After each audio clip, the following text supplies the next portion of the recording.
J'appelle maintenant l'auteur Paco Mocan pour le film Benoît Laplace.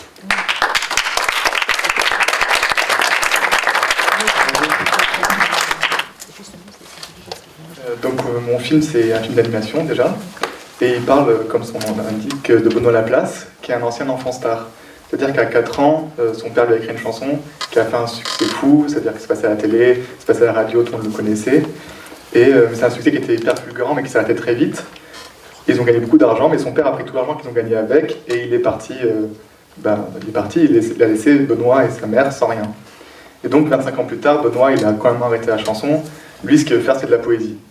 Et c'est ce qui l'amène à cette première scène du film qui se passe dans une petite salle des fêtes d'un petit village en France. Sur une petite scène, il y a Benoît Laplace et dans la salle, il y a quelques chaises en plastique avec un jury. Et donc Benoît lit un de ses poèmes. Bon, il est pas terrible son poème, c'est même un poème de lycéen, quoi. Donc le personne n'a l'air trop emballé dans la salle, même le jury n'a pas l'air très emballé par son poème. Et à part un petit groupe qui a l'air de bien aimer. Et donc il sort de la salle, il souffle un bon coup, il rejoint ses collègues poètes, et il va être aussi rejoint par un groupe de fans de lui. Alors au début il se dit, c'est cool, ils aiment la poésie, donc ça me fait plaisir. Mais il se rend compte un petit peu qu'en fait ils sont là pour sa carrière d'enfant star, donc ce qui va vachement le gêner déjà. Surtout qu'en plus il est avec ses collègues qui veut un peu impressionner, il veut un peu montrer que lui aussi c'est un poète, du coup pour lui c'est vraiment pas un bon moment, quoi. Et donc les fans vont venir, on lui faire signer des autographes et vont lui dire mais chante-nous un peu de ta chanson. Alors Benoît au début il veut pas, il est là, prendre trop la honte et tout. Mais tout le monde se met un peu à dire non mais chante la chanson. Et donc il va chanter la chanson et on va vous mettre les paroles sur l'écran.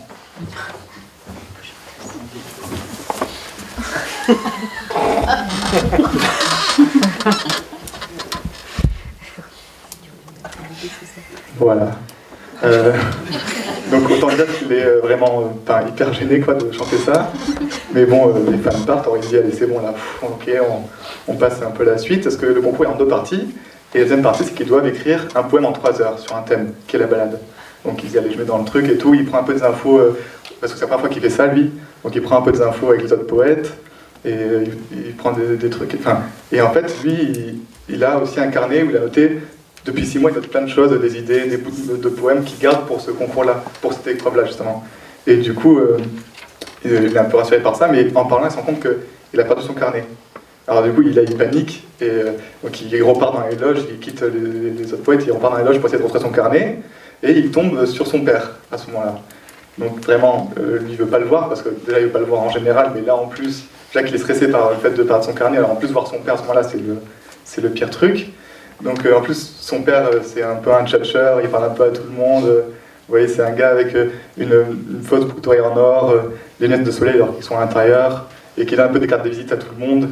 Donc Benoît lui essaie de gérer à la fois de son carnet qu'il essaie de retrouver et son père qui parle à tout le monde. Il est hyper paniqué, il galère, et au bout d'un moment il l'abandonne quoi. Il se dit c'est mort de toute façon, moi c'est mon carnet, je peux rien faire, il perd sa confiance en lui, et en plus il y a son père qui l'énerve, donc il est au bout du rouleau quoi. Et du coup il décide de s'asseoir sur un banc avec son père, et il dit voilà, maintenant que j'ai du temps, maintenant que j'ai plus le concours, viens on discute quoi. Et du coup il parle un peu avec son père, et puis il se rend compte que son père il est pas vraiment là pour renouer des liens, mais il est là parce qu'il a besoin d'argent. Alors ça rend Benoît fou de rage. Il se dit mais comment ce gars il peut venir me donner de l'argent alors qu'il m'a rien laissé, alors qu'il m'a forcé à travailler et tout ça. Et le père lui comprend pas pourquoi Benoît s'énerve. Il dit mais qu'est-ce que tu me racontes, moi je t'ai offert des trucs des scènes de fou, je t'ai offert le monde de la radio, tout ça, comment tu peux te plaindre. Et donc ils vont s'engueuler, et Benoît non, il va en avoir marre, et il va prendre son père par le col, il va l'amener devant les autres poètes, et il va dire maintenant chante devant eux. Tu as fait chanter quand j'étais enfant, maintenant toi tu vas chanter pour moi. Et du coup, le père va pas vouloir, mais Benoît va insister, et le père va chanter la chanson, donc on va pas vous remettre les paroles, mais il va chanter la même chanson, du coup, la chanson qui est de lui enfant, et ils vont partir, et donc il va y avoir une tension entre les deux, ils vont continuer à s'engueuler, ils vont continuer à pas se comprendre, et jusqu'à un moment où Benoît va venir à la violence et va taper son père. Et d'un coup, ça va débloquer un truc dans Benoît, et il va se mettre à écrire un poème. Il va remonter sur scène pour le concours, il va monter sur scène, il va lire son poème, et en fait son poème c'est une suite d'insultes en fait, sur son père, vraiment très gratuite, quoi, où il va juste l'insulter pendant quelques lignes, et il va finir son poème. La salle va pas comprendre ce qui s'est passé, mais lui, en tout cas, c'est quelque chose qui a changé en lui, en tout cas, qui l'a soulagé. Voilà. Et donc, moi, ce qui m'intéressait dans ce film, c'est d'avoir ces deux personnages qui sont cassés et qui essayent de communiquer ensemble, mais qui clairement n'y arrivent pas. Et c'est un peu comme dans les films des frères Cohen, où on a des personnages un peu comme ça, un peu losers, qui ont du mal avec la vie. Et j'aimais bien ces personnages-là, et aussi de les avoir autour de plein d'autres gens, parce qu'il y a plein d'autres gens qui gravitent autour du concours, mais qui eux sont bien dans leur vie en fait, et qui sont très heureux, et d'avoir ce décalage-là entre les deux. Et parce qu'en fait, moi j'ai travaillé beaucoup en colonie de vacances et en MJC, donc j'ai côtoyé beaucoup d'enfants qui avaient des parents pas égoïstes et qui pensaient pas à leur bonheur. Et souvent, c'est des enfants qui subissaient vachement ça. C'est toujours un truc qui m'a fait du mal. Et j'avais envie de faire un film où, à un moment, un enfant se rebellait, quoi. À un moment, il se vengeait un peu sur son père ou sur sa mère. Enfin, là, c'est son père, pour le coup. Et un truc un peu cathartique comme ça. Et voilà. Et sinon, en termes visuels, moi, ce que j'imagine, c'est quelque chose... Donc là, j'imagine... Enfin, j'ai pas encore de réalisateurs ou réalisatrices pour le film, mais j'ai des noms en tête, des gens que je trouve le travail intéressant, et c'est souvent des choses en deux dimensions, et très colorées aussi. Et voilà, donc c'est un film d'animation et pas pour enfants, mais pour adultes, comme vous avez pu l'entendre avec l'histoire. Voilà.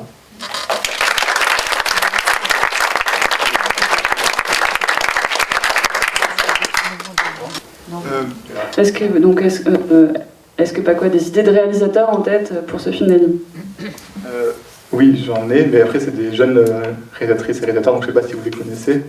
Mais en tout cas, c'est ce que je disais, c'est très coloré souvent, donc animation 2D, voilà, je sais pas trop comment... mais voilà. T'as pas de réalisateur connu en tête qu'on reconnaîtrait dessus? Qui pourraient être des exemples de type d'animation? Ou des exemples de films?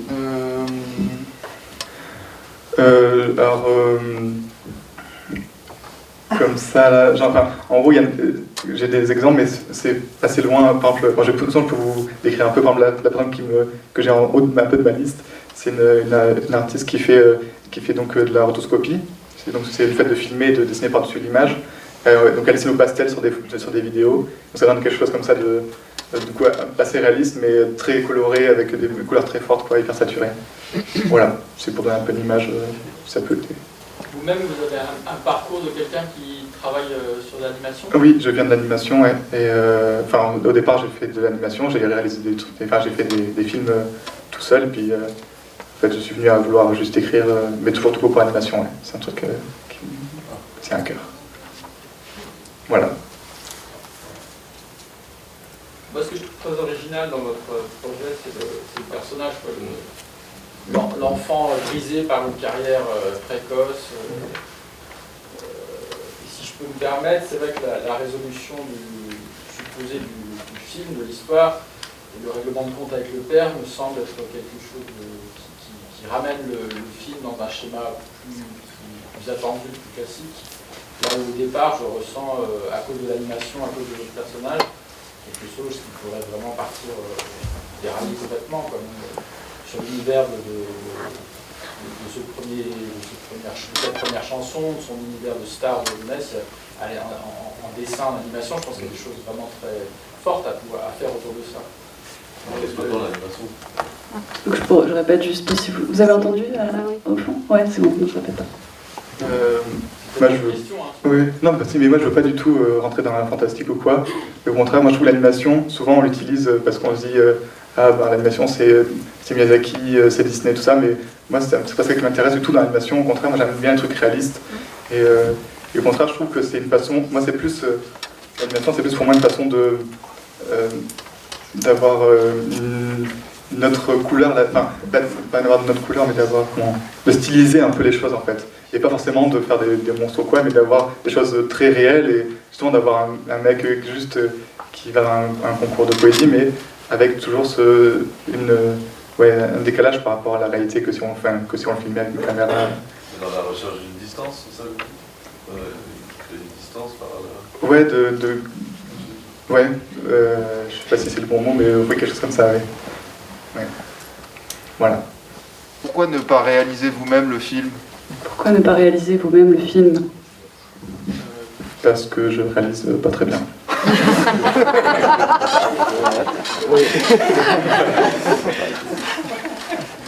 Formidable mot de la fin.